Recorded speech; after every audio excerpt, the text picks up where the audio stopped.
We can draw an equilateral triangle using a compass or a protractor or a set square. An obvious question is, can we draw an equilateral triangle without using those instruments?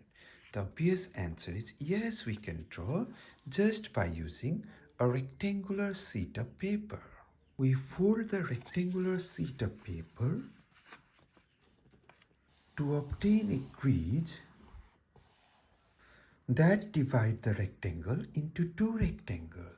Let us call this crease to be first crease.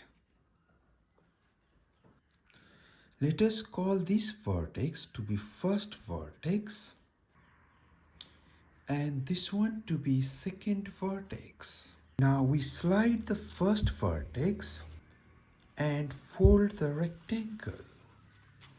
However, we fold the rectangle in such a way that this step is crucial.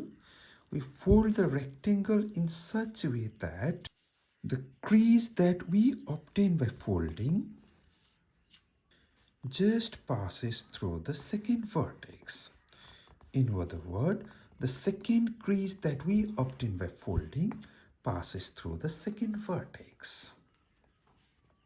Now we consider these two edges of the sheet of paper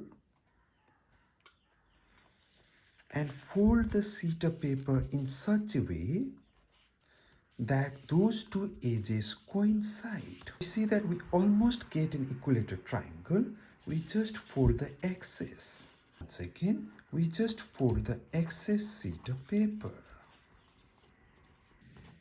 Next, we can draw the equilateral triangle by using the sheet of paper, draw a side, we draw second side and the third. Hey, we don't even need a ruler for drawing the equilateral triangle.